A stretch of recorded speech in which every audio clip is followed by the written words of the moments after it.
Une récession est-elle vraiment inéluctable? On en parle avec vous, Jean-Marc Vittori pour Les Échos. Bonjour Jean-Marc. Bonjour David, bonjour tout le monde. Ça va? Oui, oui, oui. Mieux que l'activité quand même qui quand même, non pas se contracte mais freine. Est-ce qu'on joue à se faire peur ou pas sur cette question de la récession ou est-ce qu'on est quand même en train d'en prendre le chemin? Que ça plaise ou pas? Écoutez, les signes se multiplient. Les signes se multiplient, alors pas à court terme, pas pour aujourd'hui ou demain. Hein. Il y a encore des chiffres de production industrielle en France qui sont sortis, qui sont encourageants. Et puis les chiffres de l'emploi aussi sont bons, voire très bons, mais les signes de l'emploi sont toujours des signes retardés. Ouais. Quand on se projette un petit peu en avant et à horizon de 6 à 12 mois, ça devient beaucoup plus compliqué. Parce que il y a des alertes qui s'allument un peu partout. Et où, pardon, mais où en l'occurrence? Où est-ce qu'on voit se matérialiser concrètement ces signes de ralentissement de l'activité qui se La première alerte, c'est bien évidemment sur la consommation. Hein. On a une inflation qui approche les 7% en France. On est à 10% pratiquement dans la zone euro. Et il ne faut pas croire que ça ne va pas avoir d'effet. Et en particulier à la rentrée, les distributeurs nous annoncent des hausses importantes qui vont passer pendant l'été. Et donc la rentrée, les gens risquent de se retrouver avec des problèmes beaucoup plus tôt dans le mois qu'avant. Et donc ça va se refléter mécaniquement et très rapidement sur la consommation. Alors vous allez me dire, oui, mais il va y avoir des augmentations de salaire. Les augmentations de salaire, c'est pas tout de suite. Il y en a eu un petit peu au début de l'année. Hein, dans les négociations annuelles obligatoires, on a tourné en moyenne autour de 3%. Mais vous faites la différence. 7 moins 3, ça fait 4. Il y a 4 points de pouvoir d'achat qui manquent. Donc les entreprises vont donner des primes, vont faire des choses comme ça. Mais ça ne règle pas le problème. Une prime, c'est un one-shot. C'est juste une fois. Et le pouvoir d'achat, il continuera de manquer une fois que la prime aura été dépensée. Mais il calculé que le pouvoir d'achat ne va baisser, a priori, ne devrait baisser, au vu de ce qui sera fait par le gouvernement en termes de paquet pouvoir d'achat, de ce qui a été fait jusqu'à présent. Une baisse d'1% du pouvoir d'achat à l'aune d'une inflation de quasiment 6% en rythme annuel sur 2022. C'est pas si cher payé, non? Même si c'est évidemment... C'est vrai que le gouvernement tente de freiner la baisse et de manière, avec un certain nombre de mesures qui sont plutôt intéressantes pour éviter notamment des revendications salariales qui sont trop élevées. Tous les pays ne font pas ça. En France, c'est ce qui se passe et c'est sans doute plutôt intéressant pour la suite, mais ça ne peut pas régler tout le problème. 4 points de pouvoir d'achat, ça nous fait... entre je sais pas 70 et 80 milliards d'euros qui manquent et ça l'État peut en mettre un petit peu, il en met, mais il peut pas continuer à dépenser des dizaines de milliards d'euros par an rien que pour soutenir le pouvoir d'achat et donc ça amortit la baisse, mais ça ne va pas l'empêcher et je dirais d'une certaine manière heureusement parce que la facture serait colossale. Ouais. Après, on attend que 2 et quelques % de croissance cette année en France. On peut tendre vers zéro sans pour autant que ce soit une récession, même si, il faut le dire, là pour le coup, on traverse l'Atlantique. Jérôme Powell, c'est intéressant, dans son discours, a admis que c'était une possibilité, la récession. Oui, il n'a pas employé le mot. Hein. Aux États-Unis, on parle du mot en R, comme dans Harry Potter, on parle de l'homme dont il ne faut pas dire le nom et dont tout le monde sait qu'il s'appelle Voldemort. Et donc, Joe Powell n'a pas prononcé le mot, mais il a été interrogé à la Chambre des représentants la semaine dernière et on lui a demandé est-ce qu'il pourrait y avoir une récession et il a dit que cette hypothèse était tout à fait vraisemblable. Et rien que ça, ça a été un choc et les marchés ont immédiatement accusé le coup. Les États-Unis sont plus avancés dans le processus, ils ont une relance budgétaire beaucoup plus importante pendant l'épidémie et donc ils ont une activité qui est beaucoup plus poussée, un taux de chômage qui est plus bas, des salaires qui augmentent davantage et donc ils sont plus avancés dans la mécanique. Mais on a la même mécanique qui va venir un petit peu plus tard en Europe et qui va être amplifiée par ailleurs par tout ce qui se passe avec la guerre déclarée et c'est mon sujet.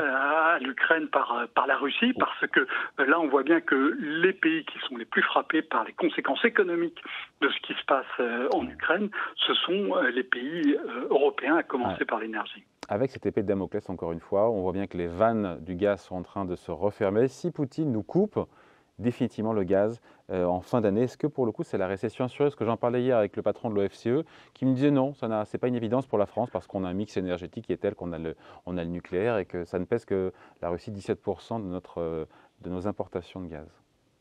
Oui, mais alors ensuite, il faut voir où va ce gaz. Il va un peu sur la production d'électricité. Il va aussi dans les usines qui en ont besoin, notamment dans les industries qui sont très fortement consommatrices d'énergie. Et donc, ça va tout de même manquer. Et puis, même si on a s'il y a assez de gaz en France, il va y avoir un problème qui va se retrouver à l'échelon européen et qui va se retrouver sur une production d'électricité qui sera insuffisante, donc des prix qui vont s'envoler. Même si la France a son nucléaire, ça ne réglera pas tout. On a des pointes qui sont tout à fait importantes et sur lesquelles la France est obligée de s'approvisionner à l'étranger. On a vu des prix absolument aberrants ces derniers mois d'ailleurs, qui ont été ponctuels, mais ça peut devenir beaucoup plus fréquent sur un marché européen où il n'y aura plus du tout de gaz. Et quand vous regardez les prévisions des uns et des autres que font les experts des banques ou des assureurs, c'est bien cette crainte qui les fait basculer dans la récession. Moi, j'étais frappé de voir, par exemple, le scénario d'Allianz, l'assureur allemand, un scénario qui a un peu plus de 2% de croissance pour la France l'an prochain, mais il y a un scénario pessimiste. Le scénario pessimiste, c'est il n'y a plus de gaz et plus de pétrole russe à la fin de l'année. Et à ce moment-là, on passe à une croissance pour la France qui n'est plus autour de 2%, mais qui devient négative, donc de moins 2,5%. Le PIB reculerait l'an prochain de 2,5%. Et ce qui est intéressant aussi, c'est qu'il y a une probabilité qui est... C'était la question, on peut mettre une probabilité là-dessus, on peut mettre justement une probabilité sur une récession? C'est ce que font les économistes. Ils font comme la météo, vous savez, on dit à 20% de chance qu'il y ait de la pluie demain. Et de plus en plus, avec en plus l'incertitude croissante qu'on a vue ces dernières années avec l'épidémie, puis la guerre en Ukraine, les économistes ils mettent de plus en plus différents scénarios et ils assortissent ces différents scénarios d'une probabilité. Et là, le scénario d'un recul de la production de 2,5% l'an prochain d'Allianz, il est assorti d'une probabilité de 40%. Alors que d'habitude, les scénarios noirs, on dit il y a 10 ou 20% de chances que ça se passe, ne vous inquiétez pas trop. Là, c'est 40%, c'est pratiquement il y a la moitié des scénarios qui se passent comme ça l'an prochain, pratiquement. Donc, on voit bien qu'on a un vrai problème, même si la France a son énergie nucléaire, on a un vrai problème si on a une coupure de l'approvisionnement en énergie. Il faut bien voir que l'énergie, elle est indispensable, notamment pour toute la production industrielle, mais aussi pour la production des services. La production, c'est de la transformation c'est de l'énergie. Et quand vous coupez le robinet, c'est tout de suite très compliqué. Le pouvoir d'achat, la consommation, c'est un problème de demande. Et là, clairement, ce qui nous menace, c'est un problème d'offre, comme on n'en a pas vécu depuis très longtemps. L'État, évidemment, on l'a dit, mais qui n'aura pas les poches infinies, qui compense une partie de cette perte de pouvoir d'achat, même si ça commence à coûter cher au compte public, c'est une nécessité politique. Après, est-ce que ce n'est pas aussi un peu aux entreprises de faire le job pour augmenter les salaires, pour préserver le pouvoir d'achat des salariés, permettre de mieux passer ce cap difficile, ce pic d'inflation, avec une décrue prévue a priori mi-2023 par Bruno Le Maire? Alors ça va être le grand débat qui va nous occuper à partir de la rentrée. Il va y avoir des revendications salariales très fortes. Quand vous promenez un petit peu d'ailleurs dans différentes entreprises, vous voyez que ça commence à s'agiter fermement là-dessus. Ça va être beaucoup plus fort à la rentrée. Et là, il y a un vrai dilemme pour les entreprises.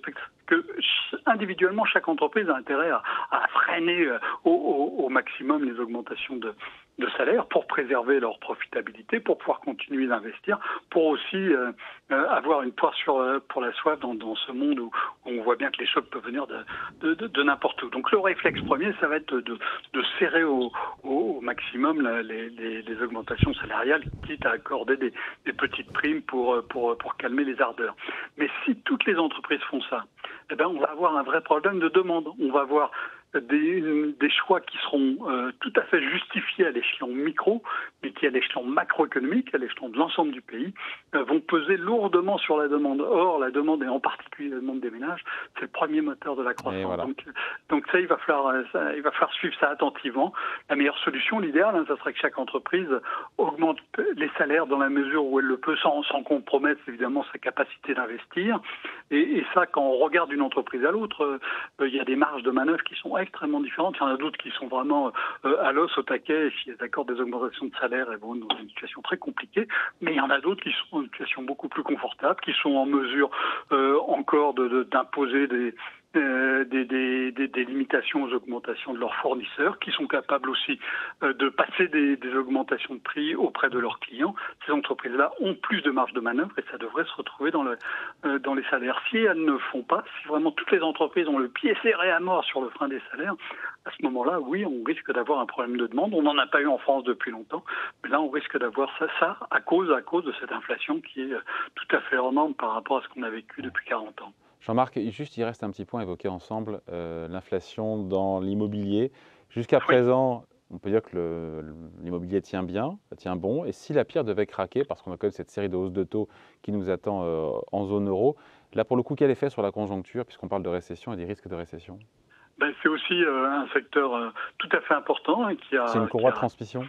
Qui a tiré l'activité. Ça a été l'une des courroies de transmission de l'activité ces dernières années, qui a très bien tenu, avec des taux d'intérêt qui étaient extraordinairement bas. Donc ça, évidemment, ça abaisse les mensualités. On peut discuter pendant des heures sur l'impact des taux d'intérêt, sur l'activité, tout ça, mais dans le logement, c'est simple. Quand les taux d'activité, les taux d'intérêt à long terme remontent, ça fait monter la mensualité et donc ça diminue le pouvoir d'achat de ceux qui veulent acheter un logement. Donc d'un côté, on a ça, on a les taux d'intérêt, mais de l'autre côté, on a aussi toute une série de prix qui augmentent dans l'immobilier parce que l'immobilier, c'est quelque chose de très matériel, donc il faut plein de produits. Alors vous allez discuter ensuite de la variation des prix des matières premières, mais ça a même énormément augmenté. Toutes ces augmentations-là sont dans le tuyau et elles sont en train de passer. Pour faire du ciment, il faut de l'énergie, je vous rappelle au passage. Donc il y a ça, et puis il y a les nouvelles normes. Il y a des nouvelles normes qui sont entrées en vigueur au début de l'année, qui sont très compliquées. Alors donc ça fait accélérer les permis de construire à la fin de l'an dernier, mais pour éviter le coût de ces normes, mais ça va facilement revenir en boomerang. Et puis dernier point sur la question de l'immobilier, si vous vouliez acheter de l'immobilier locatif, quand on gèle les loyers, vous dites oh là là, je vais peut-être on les plafonne, on les gèle pas. Oui, on les gèle pas, on les plafonne, on plafonne l'augmentation à 3,5%. Et évidemment, à ce moment-là, si vous êtes en train d'hésiter à acheter un logement à usage locatif, vous dites c'est peut-être pas le moment d'acheter un truc dont le gouvernement peut se dire du jour au lendemain que finalement ça va me rapporter beaucoup moins que ce qui était prévu et que ce que m'avait expliqué mon banquier pour financer l'opération. Donc ça fait même beaucoup de facteurs qui risquent de peser sur l'immobilier. Je parle pas du marché de l'ancien, là je parle vraiment de la construction, mais la construction c'est ça qui tire l'activité et donc ça risque là aussi d'être très tendu. Donc vous avez d'un côté consommation mangée par le pouvoir d'achat, de l'autre une activité de l'immobilier, du logement et du bâtiment derrière qui est pénalisée par la hausse des taux et des coûts et enfin une rupture de l'approvisionnement en énergie. Si on a ces trois facteurs-là qui jouent de manière même pas à fond, mais de manière substantielle, ça devient très difficile à ce moment-là d'imaginer qu'on puisse avoir encore de la croissance l'an prochain. Voilà. Point de vue signé. Merci beaucoup. Jean-Marc Vittori, éditorialiste aux Échos. Merci Jean-Marc. Merci David, Salut, au revoir. Ciao.